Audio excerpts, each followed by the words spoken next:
Hello everyone, welcome back to Learn with Maktum. So last ವಿಡಿಯೋದಲ್ಲಿ ನಾವು module 2 ನ ಮುಗಿಸಿದ್ವಿ. ಅದೇ ರೀತಿ ಅದರ ಮೇಲೆ ಟೆಸ್ಟ್ ನ ತಗೊಂಡಿದ್ವಿ. ಎಲ್ಲರೂ ಟೆಸ್ಟ್ ನ ಅಟೆಂಡ್ ಮಾಡಿದೀರಿ ಅಂತ ಅನ್ಕೋತೇನೆ. ಸೊ ಇವತ್ತು ನಾವು ಮಾಡ್ಯೂಲ್ 3 ನ ಶುರು ಮಾಡ್ತಾ ಇದ್ದೀವಿ. ಮಾಡ್ಯೂಲ್ 3 ಬಂದ್ಬಿಟ್ಟು ಕಂಟ್ರೋಲ್ ಸ್ಟ್ರಕ್ಚರ್ಸ್ ಇನ್ ಸಿ. ಸೊ ಕಂಟ್ರೋಲ್ ಸ್ಟ್ರಕ್ಚರ್ಸ್ ಇನ್ ಸಿ ನ ನೀವು ಸ್ವಲ್ಪ ನಾವು ನೋಡಿದ್ವಿ ಎಲ್ಲಿ ಅಂತಂದ್ರೆ ಟೈಪ್ಸ್ ಆಫ್ ಇನ್ಸ್ಟ್ರಕ್ಷನ್ ಒಳಗಡೆ ನೋಡಿದ್ವಿ. ಟೈಪ್ಸ್ ಆಫ್ ಇನ್ಸ್ಟ್ರಕ್ಷನ್ಸ್ ಅಲ್ಲಿ ಕಂಟ್ರೋಲ್ ಇನ್ಸ್ಟ್ರಕ್ಷನ್ಸ್ ಅಂತ ನೋಡಿದ್ದೀರಿ. So that is what is this lesson is about.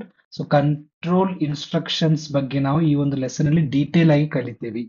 Okay, so first ಈಗ ನಾವು ತಿಳ್ಕೊಂಡ್ರಿ ಕಂಟ್ರೋಲ್ ಸ್ಟ್ರಕ್ಚರ್ಸ್ ಅಂತಂದ್ರೆ ಏನಂತ ತಿಳ್ಕೊಂಡು ಅದರಲ್ಲಿ ನಾವು ಇವತ್ತು ಡಿಸಿಷನ್ ಕಂಟ್ರೋಲ್ ಸ್ಟ್ರಕ್ಚರ್ಸ್ ನೋಡ್ತೀವಿ. ಸೊ ಕಂಟ್ರೋಲ್ ಸ್ಟ್ರಕ್ಚರ್ಸ್ ಅಲ್ಲಿ ಟೈಪ್ಸ್ ಬರ್ತಾವೆ, ಅದರಲ್ಲಿ ಒನ್ ಟೈಪ್ ಯಾವ್ದು ಅಂತಂದ್ರೆ ಡಿಸಿಷನ್ ಕಂಟ್ರೋಲ್ ಸ್ಟ್ರಕ್ಚರ್ ಅಂತೇಳಿ. ಅದನ್ನ ಈ ಒಂದು ವಿಡಿಯೋದಲ್ಲಿ ನಾವು ನೋಡ್ತೇವೆ. So let us start the lesson. So normally C executes statements sequentially. Sequentially ಅಂತಂದ್ರೆ ಏನು? One after the another. ಇದರ ಅರ್ಥ ಏನ್ರಿ? ನಮ್ದು ಸಿ ಲ್ಯಾಂಗ್ವೇಜ್ ಏನೈತಲ್ರಿ, ಅದು ಸ್ಟೇಟ್ಮೆಂಟ್ಸ್ ಗಳನ್ನ ಒಂದಾದ ನಂತರ ಒಂದಾಗಿ ಎಕ್ಸಿಕ್ಯೂಟ್ ಮಾಡ್ತದ. ಅದಕ್ಕೆ ನಾವು ಸೀಕ್ವೆನ್ಶಿಯಲ್ ಎಕ್ಸಿಕ್ಯೂಷನ್ ಅಂತ ಕರಿತೀವಿ. For example here if I say print F hello ಅಂತ ಒಂದು ಸ್ಟೇಟ್ಮೆಂಟ್ ಬರದೆ, ನೆಕ್ಸ್ಟ್ ಪ್ರಿಂಟ್ ಎಫ್ ವೆಲ್ಕಮ್, ಈ ರೀತಿ ನಾನು ಎರಡ್ ಮೂರ್ ಸ್ಟೇಟ್ಮೆಂಟ್ಸ್ ಬರದೆ ಅಂತಂದಾಗ ಅದೇನಕ್ಕೈತ್ರಿ, ಸಿ ನಮ್ದು ಎಕ್ಸಿಕ್ಯೂಟ್ ಒಂದ್ ಆಫ್ಟರ್ ದಿ ಅದರ್ ಸ್ಟೇಟ್ಮೆಂಟ್ ನ ಮಾಡ್ತೈತಿ, ಹೌದಾ? ಬಟ್ ಒಂದಿಷ್ಟು ಪ್ರೋಗ್ರಾಮ್ಸ್ ಅಲ್ಲಿ ಏನಾಗುತ್ತೆ ಅಂತಂದ್ರೆ ನಾವು ಡಿಸಿಷನ್ಸ್ ಮಾಡ್ಬೇಕಾಗ್ತದೆ. ಸೊ ಅಂತ ಒಂದು ಪ್ರೋಗ್ರಾಮ್ಸ್ ಅಲ್ಲಿ ನಾವು ಫಾರ್ ಎಕ್ಸಾಂಪಲ್ ಈಗ ನೋಡ್ರಿ, if marks are greater than or equal to 35 ನಾವು ಪಾಸ್ ಅಂತ ಡಿಸ್ಪ್ಲೇ ಮಾಡಬೇಕು, ಇಲ್ಲ ಅಂದ್ರೆ ಫೇಲ್ ಅಂತ ಡಿಸ್ಪ್ಲೇ ಮಾಡಬೇಕು. ಸೊ ಇಲ್ಲಿ ನಾವ್ ಏನ್ ಮಾಡ್ತಾ ಇದೀವಪ್ಪ ಅಂದ್ರೆ ಡಿಸಿಷನ್ ತಗೊಳ್ತಾ ಇದೀವಿ. Based on this condition we are taking a decision, right? So ಇಂಥ ಪ್ರೋಗ್ರಾಮ್ಸ್ ಅಲ್ಲಿ ನಾವು ಏನ್ ಮಾಡ್ಬೇಕಾಗುತ್ತೆ, ಡಿಸಿಷನ್ ನ ತಗೋಬೇಕಾಕೇತಿ. ಸೊ ಅಂತ ಒಂದು ಇದರಲ್ಲಿ ನಾವು ಸಿಚುವೇಶನ್ ಅಲ್ಲಿ ಸಿ ನಮಗೆ ಡಿಸಿಷನ್ ಕಂಟ್ರೋಲ್ ಸ್ಟ್ರಕ್ಚರ್ಸ್ ನ ಕೊಡ್ತದ. ಸೊ ನಾರ್ಮಲಿ ಸೀಕ್ವೆನ್ಶಿಯಲ್ ಎಕ್ಸಿಕ್ಯೂಷನ್ ಆಕೇತಿ, this is one type of execution. ಇನ್ನೊಂದು ಸಿನಾರಿಯೋ ಏನಪ್ಪಾ ಅಂತಂದ್ರೆ ನಾವು ಯಾವಾಗ ಡಿಸಿಷನ್ ಮಾಡಬೇಕು based on a condition, I want to choose something, I want to do something based on a condition. So ಅಂತ ಒಂದು situation ಅಲ್ಲಿ ಯಾವ ಸಿಚುವೇಶನ್ ನೀವು ಡಿಸಿಷನ್ ನ ತಗೋಬೇಕು, ನಿಮ್ ಕಡೆ ಬಹಳಷ್ಟು ಅಲ್ಟರ್ನೇಟಿವ್ಸ್ ಇರ್ತಾವು, ಅದ್ರಲ್ಲಿ ನೀವು ಯಾವ್ದಾದ್ರು ಒಂದ್ ಅಲ್ಟರ್ನೇಟಿವ್ ನ ಚೂಸ್ ಮಾಡ್ಬೇಕಂತಂದಾಗ ನಮಗೆ ಡಿಸಿಷನ್ ಕಂಟ್ರೋಲ್ ಸ್ಟ್ರಕ್ಚರ್ಸ್ ಹೆಲ್ಪ್ ಮಾಡ್ತಾವು. ಯಾವ್ಯಾವಪ್ಪ ಅವು ಡಿಸಿಷನ್ ಕಂಟ್ರೋಲ್ ಸ್ಟ್ರಕ್ಚರ್ಸ್ ಅಂತಂದ್ರೆ, let us see. Decision control structures allow a program to choose which statement or block of statements should be executed based on a condition. So decision control structures ಏನ್ ಮಾಡ್ತಪ್ಪ ಅಂತಂದ್ರೆ ನಮ್ program ಅಲ್ಲಿ ನಮಗೆ ಯಾವ statement execute ಆಗ್ಬೇಕು ಅಥವಾ ಯಾವ block execute ಆಗ್ಬೇಕಂತ ಹೇಳಿ ಹೇಳಲಿಕ್ಕೆ ಹೆಲ್ಪ್ ಮಾಡ್ತಾವು. ಬೇಸ್ಡ್ ಆನ್ ಅ ಕಂಡೀಷನ್, ಆ ಕಂಡೀಷನ್ ಟ್ರೂ ಆದ್ರೆ ಒಂದ್ ಬ್ಲಾಕ್ ಎಕ್ಸಿಕ್ಯೂಟ್ ಮಾಡಬೇಕು, ಫಾಲ್ಸ್ ಆದ್ರೆ ಬೇರೆ ಬ್ಲಾಕ್ ಎಕ್ಸಿಕ್ಯೂಟ್ ಮಾಡಬೇಕು. ಈ ರೀತಿ ನಮಗೆ based on that condition which block to execute ಅಂತ ನಮಗೆ ಡಿಸಿಷನ್ ಕಂಟ್ರೋಲ್ ಸ್ಟ್ರಕ್ಚರ್ಸ್ ಅಲೌ ಮಾಡ್ತಾವು. ಲಾಜಿಕಲ್ ಅದ್ರ ಜೊತೆಗೆ ಡಿಸಿಷನ್ ಕಂಟ್ರೋಲ್ ಸ್ಟ್ರಕ್ಚರ್ ಜೊತೆ ನಾವು ಲಾಜಿಕಲ್ ಆಪರೇಟರ್ಸ್ ನ ಯೂಸ್ ಮಾಡಬಹುದು. Hope you remember logical operators. Logical operators ನಾವು ಕಲ್ತಿದ್ವಿ, ಹೌದಾ? ಯಾವ್ಯಾವ ಲಾಜಿಕಲ್ ಆಪರೇಟರ್ಸ್ ನಿಮ್ದು ಅಂಡ್ ಮತ್ತೆ ಆರ್ ಮತ್ತೆ ನಾಟ್, ಹೌದಾ? ಅವನ್ನ ಆಕ್ಚುಲಿ ನಾವು ಹೆಂಗ್ ಬರಿತೀವ್ರಿ, ಡಬಲ್ ಅಂಡ್. ಆರ್ ಅಂದ್ರೆ ಪೈಪ್, ನಾಟ್ ಅಂತಂದ್ರೆ ಎಕ್ಸ್ಕ್ಲಮೇಶನ್, ಹೌದ್ರಿ? ಸೊ ಲಾಜಿಕಲ್ ಆಪರೇಟರ್ಸ್ ನಾವು ಯೂಸ್ ಮಾಡ್ತೀವಿ ಟು ಕಂಬೈನ್ ಮಾಡ್ಲಿಕ್ಕೆ ಅಂಡ್ ಮತ್ತೆ ಆರ್ ಯೂಸ್ ಮಾಡ್ತೀವಿ, ರಿವರ್ಸ್ ಮಾಡ್ಲಿಕ್ಕೆ ನಾಟ್ ಯೂಸ್ ಮಾಡ್ತೀವಿ. ಸೊ ಡಿಸಿಷನ್ ಕಂಟ್ರೋಲ್ ಸ್ಟ್ರಕ್ಚರ್ಸ್ ಜೊತೆಗೆ ಯಾವ ಆಪರೇಟರ್ಸ್ ಯೂಸ್ ಮಾಡಬಹುದು, ನಾವು ಲಾಜಿಕಲ್ ಆಪರೇಟರ್ಸ್ ಯೂಸ್ ಮಾಡಬಹುದು. ಅದೇ ರೀತಿ ರಿಲೇಷನಲ್ ಆಪರೇಟರ್ಸ್ ಕೂಡ ಯೂಸ್ ಮಾಡಬಹುದು. ಕಂಡೀಷನ್ ಒಳಗಡೆ ಹಿಂದೆ ಒಂದು ಎಕ್ಸಾಂಪಲ್ ಬರ್ದಿದ್ವಿ ನಾವು, ಹೌದಾ? Marks greater than 35. ಸೊ ಇಲ್ಲಿ ಗ್ರೇಟರ್ ದೆನ್ ಬರ್ದೇವಿ. ಗ್ರೇಟರ್ ದೆನ್ ಯಾವ ಆಪರೇಟರ್ ಇದು? Relational operator. So decision control structures ಅಲ್ಲಿ ಲಾಜಿಕಲ್ ಆಪರೇಟರ್ಸ್ ಯೂಸ್ ಮಾಡಬಹುದು, ರಿಲೇಷನಲ್ ಆಪರೇಟರ್ಸ್ ಯೂಸ್ ಮಾಡ್ತೇವೆ. We have different decision control structures provided by C. So C ದಲ್ಲಿ ನಾವು ಬೇರೆ ಬೇರೆ ಡಿಫರೆಂಟ್ ಡಿಸಿಷನ್ ಕಂಟ್ರೋಲ್ ಸ್ಟ್ರಕ್ಚರ್ಸ್ ಇದೆ. ಯಾವ್ಯಾವಪ್ಪ ಅಂತಂದ್ರೆ if statement, if else statement, if else if okay if else statement and switch statement. So ಈ ರೀತಿ ಬೇರೆ ಬೇರೆ ಸ್ಟೇಟ್ಮೆಂಟ್ಸ್ ಇದು, ಒಂದೊಂದಾಗಿ ನಾವು ನೋಡ್ಕೊಂತ ಹೋಗುಣ್ರಿ. ಫಸ್ಟ್ ಗೆ ಬರೋದು ಇಫ್ ಸ್ಟೇಟ್ಮೆಂಟ್ ಅಂತ ಹೇಳಿ. If statement is used to execute a block of code only when a condition is true. So if statement ನಾವು ಯಾವಾಗ ಯೂಸ್ ಮಾಡ್ತೀವಪ್ಪ ಅಂತಂದಾಗ, ಯಾವಾಗ ಕಂಡೀಷನ್ ಟ್ರೂ ಆಗ್ತದ ಅವಾಗ ನೀವು ಒಂದು ಬ್ಲಾಕ್ ಆಫ್ ಕೋಡ್ ಎಕ್ಸಿಕ್ಯೂಟ್ ಮಾಡಬೇಕು ಅಂತಂದಾಗ ನಾವು ಇಫ್ ಸ್ಟೇಟ್ಮೆಂಟ್ ನ ಯೂಸ್ ಮಾಡ್ತೀವಿ. ಅದ್ರದ್ದು ಸಿಂಟ್ಯಾಕ್ಸ್ ಬಂದ್ಬಿಟ್ಟು ನೋಡ್ರಿ, if condition curly braces use ಮಾಡ್ತೀವ್ರಿ ನಾವು. ಕರ್ಲಿ ಬ್ರೇಸಸ್ ಒಳಗಡೆ ನಾವು ಸ್ಟೇಟ್ಮೆಂಟ್ಸ್ ನ ಬರಿತೀವಿ. ಸೊ ಈ ಒಂದು ಕರ್ಲಿ ಬ್ರೇಸ್ ಏನಿದಾವಲ್ರಿ, ಇದ್ರೊಳಗಡೆ ನಾವು ಏನ್ ಕೋಡ್ ಬರಿತೇವಲ್ಲ, that is your block of statements.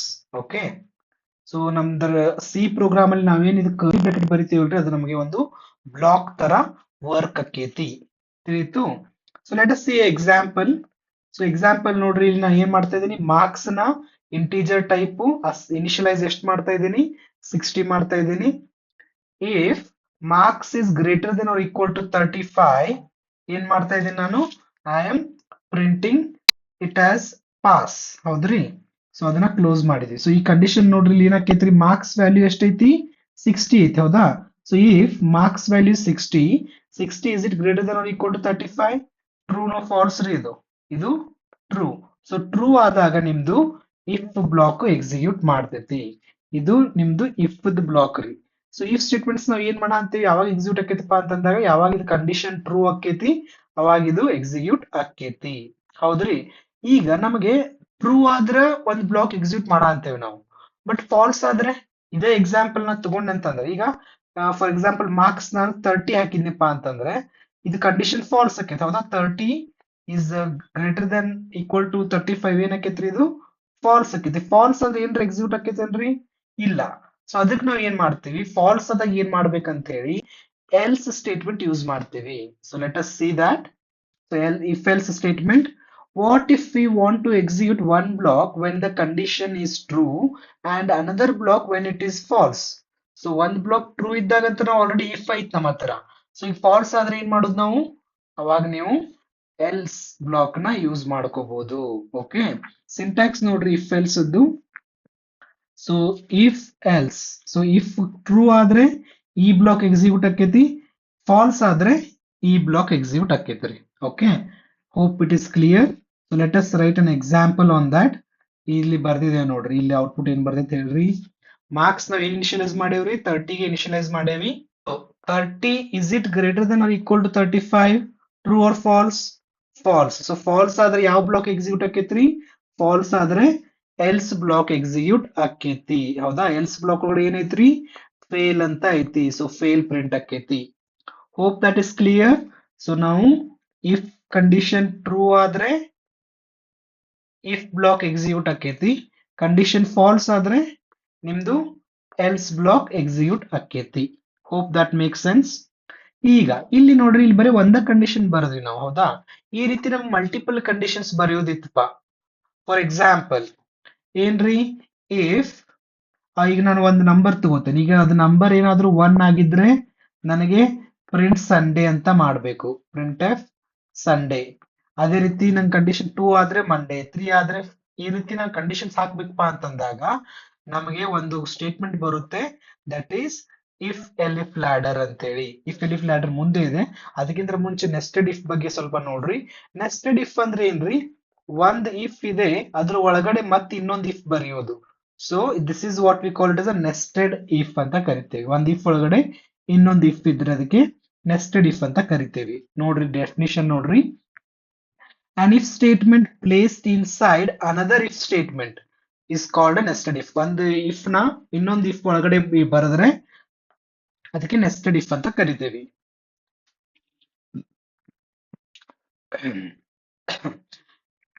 So example ನೋಡ್ರಿ, ಇಲ್ಲಿ int age equals to 20 initialize ಮಾಡ ಅಂತೇವಿ. ಏಜ್ 20 ಇನಿಷಿಯಲೈಸ್ ಮಾಡ ಅಂತೀವಿ. ಸಿಟಿಸನ್ ಅನ್ನ 1 ಗೆ ಇನಿಷಿಯಲೈಸ್ ಮಾಡ ಅಂತೇವಿ.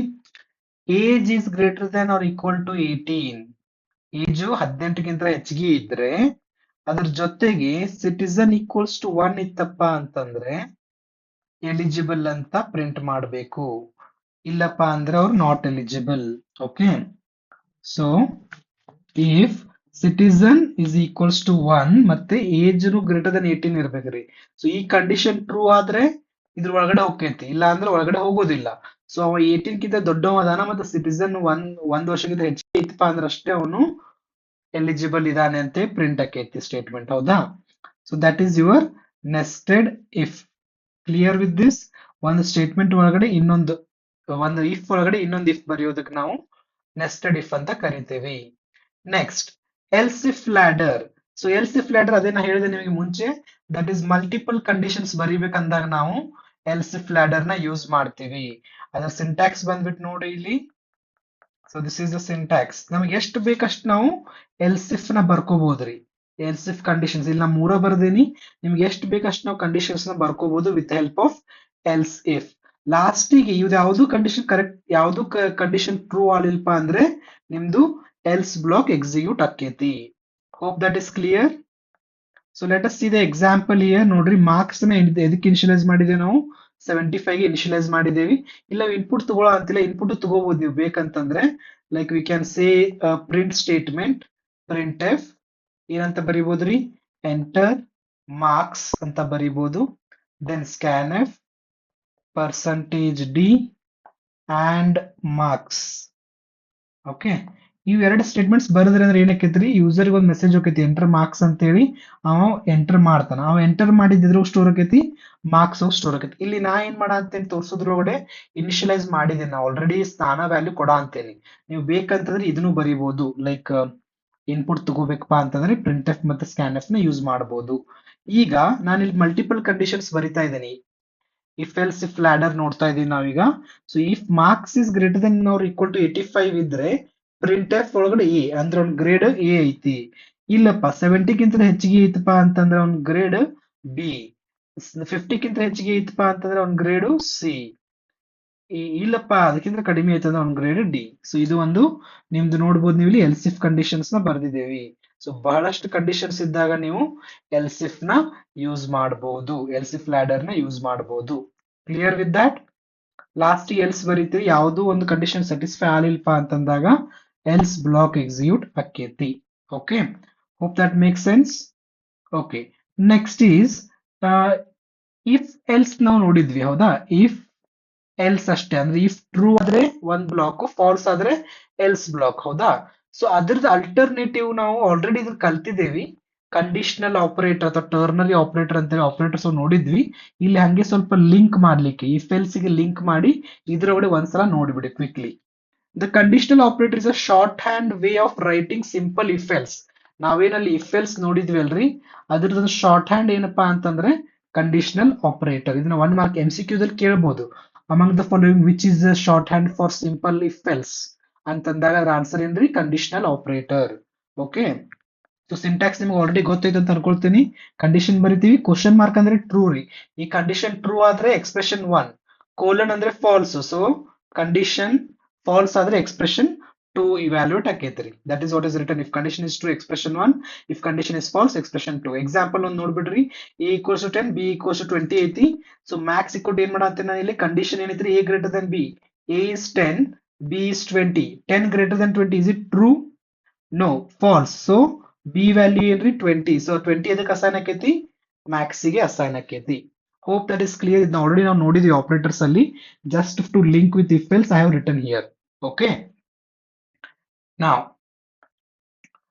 so that's all you need to remember in the conditional structures, that is decision control structures. ಇವುಗಳಿಗೆ ನಾವು ಕಂಡೀಷನಲ್ ಸ್ಟೇಟ್ಮೆಂಟ್ಸ್ ಅಂತಾನೂ ಕರಿತೇವ್ರಿ. These are also called as conditional statements. Okay, ಇದರಲ್ಲಿ ಏನೇ ನೋಡಿದ್ವಿ ನಾವು? ಇಫ್ ಸ್ಟೇಟ್ಮೆಂಟ್ ನೋಡಿದ್ವಿ. ಹೌದು, ಅದಾದ್ಮೇಲೆ ಇಫ್ ಎಲ್ಸ್ ನೋಡಿದ್ವಿ, ದೆನ್ ಎಲ್ಸ್ ಇಫ್ ಲ್ಯಾಡರ್ ನೋಡಿದ್ವಿ, else if ladder, and then we saw the nested if ಮತ್ತೆ ಕಂಡೀಷನಲ್ ಆಪರೇಟರ್ ನೋಡಿದ್ವಿ. ಇದ್ರಲ್ಲಿ ಇನ್ನು ಒಂದು ಪಾರ್ಟ್ ಇದೆ ರೀ, ದಟ್ ಈಸ್ ಸ್ವಿಚ್ ಕೇಸ್ ಅಂತ ಹೇಳಿ. ಸೊ ನಾವೇನಿಲ್ಲಿ ಎಲ್ಸ್ ಇಫ್ ಲ್ಯಾಡರ್ ಬರೆದ್ವಲ್ಲ, ಅದ್ರದ್ದು ಅಲ್ಟರ್ನೇಟಿವ್ ಐತಿ, ದಟ್ ಈಸ್ ಸ್ವಿಚ್ ಸ್ಟೇಟ್ಮೆಂಟ್. ಈ ಸ್ವಿಚ್ ಕೇಸ್ ನ ನಾವು ನೆಕ್ಸ್ಟ್ ವಿಡಿಯೋದಲ್ಲಿ ನೋಡ್ತೀವಿ. ಇದ್ರ ಜೊತೆಗೆ we will start with the looping control structure. Looping control structures ಇವೆರಡು ಸೇರಿ ಒಂದು ವಿಡಿಯೋ ಮಾಡಿದ್ದೀನಿ ನಾನು. ಸೊ ಅದನ್ನ ನೆಕ್ಸ್ಟ್ ನೀವು ನೋಡ್ತೀರಿ. ನೆಕ್ಸ್ಟ್ ವಿಡಿಯೋದಲ್ಲಿ we are going to see both of them. Okay, switch ಮತ್ತೆ looping control structures. Looping control structures ಅಲ್ಲಿ ನೀವು for loop, while loop, do while loop ನ ನೋಡ್ತೀರಿ. ಓಕೆ, ಸೊ ಇದು ನಾವು ಏನೇನ್ ನೋಡ್ತಾ ಇದೀವಿ ಎಲ್ಲ ಎದುರು ಹೋಗ್ರಿ ಸಿ ಪ್ರೋಗ್ರಾಮಿಂಗ್ ಅಲ್ಲಿ, ಅದು ಕೂಡ ನೆನಪಿರ್ಲಿ. ಸೊ ಸಿ ಪ್ರೋಗ್ರಾಮಿಂಗ್ ಅಲ್ಲಿ ನಾವು ಕಂಟ್ರೋಲ್ ಸ್ಟ್ರಕ್ಚರ್ಸ್ ನೋಡ್ತಾ ಇದ್ದೀವಿ, ಅದರಲ್ಲಿ ಡಿಸಿಷನ್ ಕಂಟ್ರೋಲ್ ಸ್ಟ್ರಕ್ಚರ್ಸ್ ನೋಡ್ತಾ ಇದ್ದೀವಿ. ಡಿಸಿಷನ್ ಕಂಟ್ರೋಲ್ ಸ್ಟ್ರಕ್ಚರ್ಸ್ ಅಲ್ಲಿ ಇಫ್ ನೋಡಿದ್ವಿ, ಇಫ್ ಎಲ್ಸ್ ನೋಡಿದ್ವಿ, ಎಲ್ಸ್ ಇಫ್ ಲ್ಯಾಡರ್ ನೋಡಿದ್ವಿ, ನೆಸ್ಟೆಡ್ ಇಫ್ ನೋಡಿದ್ವಿ, ಕಂಡೀಷನಲ್ ಆಪರೇಟರ್ ನೋಡಿದ್ವಿ. ಲಾಸ್ಟ್ ಒಂದು ಕಾನ್ಸೆಪ್ಟ್ ಐತ್ರಿ, that is switch, that will cover in the next video. With that will also cover the next control structure, that is looping control structures ನ ಕೂಡ ನಾವು ನೋಡ್ತೇವೆ. Hope this is clear. So let us see some of the MCQs. What is the output of the following C program? So ಇಲ್ಲೊಂದು program ಕೊಟ್ಟಾರೆ, ಅದ್ರ output ಏನಂತ ಕೇಳಂತಾರ ಅವರು. ಇನ್ನೊಂದು ಹೇಳೋದು ಮರ್ತೆ ನಾನು. ಸೊ ನಾವು ಟ್ರೂ ಮತ್ತೆ ಫಾಲ್ಸ್ ಅಂತ ಕೇಳಿದೆ, ಹೌದಾ? ಟ್ರೂ ಫಾಲ್ಸ್ ನಾನು ಹೇಳಿದ್ದೆ ಟ್ರೂತ್ ಟೇಬಲ್ ಅಲ್ಲಿ. ಟ್ರೂ ಅಂತಂದ್ರೆ 1, ಫಾಲ್ಸ್ ಅಂತಂದ್ರೆ 0 ಅಂತ ಹೇಳಿದ್ದೆ. So false 0 is fine, this is correct. True 1 ಅಂದ್ರೂ ಟ್ರೂ ರೀ. ಅದ್ರ ಜೊತೆಗೆ ಯಾವುದೇ ನಾನ್ ಝೀರೋ ವ್ಯಾಲ್ಯೂಸ್ ಇದ್ರೆ, ನಾನ್ ಝೀರೋ ಅಂತಂದ್ರೆ 0 ಬಿಟ್ಟು ಯಾವುದೇ ವ್ಯಾಲ್ಯೂ ಬಂದ್ರೂ ಅದನ್ನ ನಾವು ಟ್ರೂ ಅಂತ ಕನ್ಸಿಡರ್ ಮಾಡ್ತೇವಿ. ಇನ್ ಕೇಸ್ ಆಫ್ ಕಂಡೀಷನ್ ಜಗದ ಒಳಗಡೆ ನಾವು ಟ್ರೂ ಬರ್ಬೇಕಪ್ಪ ಅಂತಂದ್ರೆ ನೀವು ಅಲ್ಲಿ 1 ಅಂತ ಬರೆದು ಅದು ಟ್ರೂನ ಹಾಕಿದ ಆಟೋಮೆಟಿಕಲಿ ಕಂಡೀಷನ್. ಅಥವಾ ನೀವೇನೋ ನಾನ್ ಝೀರೋ ನಂಬರ್ ಬರ್ದಿರಿ ಅಂತಂದ್ರೆ ಅದನ್ನ ಟ್ರೂ ಆಗಿ ಕನ್ಸಿಡರ್ ಮಾಡ್ತೇವಿ. ಓಕೆ, ಕಂಡೀಷನ್ ಅಂತಂದಾಗ ಆ ಒಂದು ಕಂಡೀಷನ್ ಯಾವಾಗ್ಲೂ ಎಕ್ಸ್ಪ್ರೆಷನ್ ಇರ್ಬೇಕಂತೇಳಿ ಇರುವುದಿಲ್ರಿ. ಎಕ್ಸ್ಪ್ರೆಷನ್ ಅಂದ್ರೆ A greater than B or A greater than 10 ಈ ರೀತಿ ಇರ್ಬೇಕಂತ ಇರುವುದಿಲ್ಲ. ನೀವು ಸಿಂಗಲ್ ವೇರಿಯೇಬಲ್ ಯೂಸ್ ಮಾಡಬಹುದು. ಆ ಒಂದು ವೇರಿಯೇಬಲ್ ವ್ಯಾಲ್ಯೂ ಏನಾದ್ರೂ ನಾನ್ ಝೀರೋ ಇತ್ತಪ್ಪ ಅಂತಂದ್ರೆ ಆಟೋಮೆಟಿಕಲಿ ಕಂಡೀಷನ್ ಏನಕೈತ್ರಿ, ಟ್ರೂ ಆಕೈತಿ. Condition will become true. ಒಂದ್ ವೇಳೆ ಆ ವೇರಿಯೇಬಲ್ ವ್ಯಾಲ್ಯೂ 0 ಇತ್ತಪ್ಪ ಅಂತಂದ್ರೆ ಆ condition value will be false. ಅದನ್ನ ನೀವು ನೆನಪಿರ್ಲಿ. ಸೊ ಇದ್ರ ಮೇಲೆ ಈ ಒಂದು MCQ ಐತಿ ನೋಡ್ರಿ. ಎಕ್ಸ್ ವ್ಯಾಲ್ಯೂ ಏನೈತ್ರಿ, 10 ಐತಿ, ಹೌದಾ? ಸೊ ಇಲ್ಲಿ X is what, 10 is what, it is a non zero number. So condition already true ಆಗೈತಿ. So print F true is the answer here. ಇದನ್ನೇ ನಾನು ವಾಪಸ್ ಇನ್ನೊಂದ್ಸಲ ಬರಿತೀನಿ. ಇಫ್ ಇಲ್ಲಿ ಎಕ್ಸ್ ಈಕ್ವಲ್ ಟು 0 ಅಂತ ಬರಿತೇನ್ರಿ, int X equal to 0. If X ಅಂತ ಬರೆದು print F true, then else printf false ಅಂತ ಬರೆದ್ರೆ ಇವಾಗ x ಏನೈತ್ರಿ 0 ಐತಿ. ಸೊ ಅವಾಗ ಏನಕ್ಕೈತಿ, ಫಾಲ್ಸ್ ಪ್ರಿಂಟ್ ಆಕೈತಿ. ಬಟ್ ಇಲ್ಲಿ x 10 ಐತ್ರಿ. ಸೊ ಅದಕ್ಕೆ ನಿಮ್ದು ಆನ್ಸರ್ ಇದಕ್ಕೆ ಟ್ರೂ.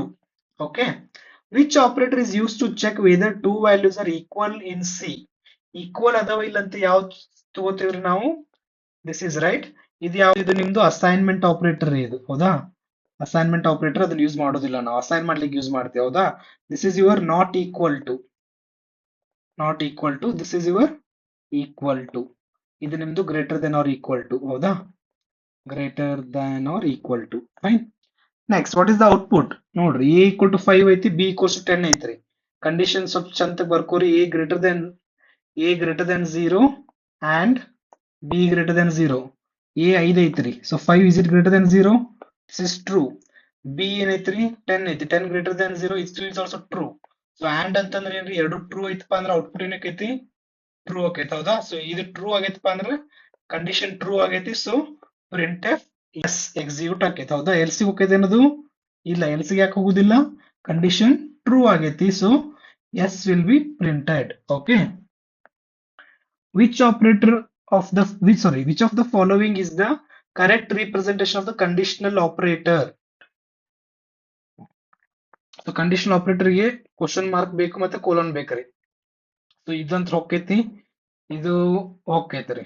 ಯಾಕಂದ್ರೆ ಇಫ್ ಐತಿ, ಇಫ್ ಬರುದಿಲ್ಲ ಅಲ್ಲಿ. ಸೊ ಈ ಎರಡರಾಗ ಒಂದ ಕ್ವಶನ್ ಮಾರ್ಕ್ ಇದ್ದಿದ್ದ ಕರೆಕ್ಟ್ ಆನ್ಸರ್, ಹೌದಾ? So B is the correct answer. Okay, so that's all you need to remember in the decision control structure. Switch ನ ನೋಡಿ ಈ ಒಂದು ಡಿಸಿಷನ್ ಕಂಟ್ರೋಲ್ ಸ್ಟ್ರಕ್ಚರ್ ಟಾಪಿಕ್ ಮುಗಿತದೆ.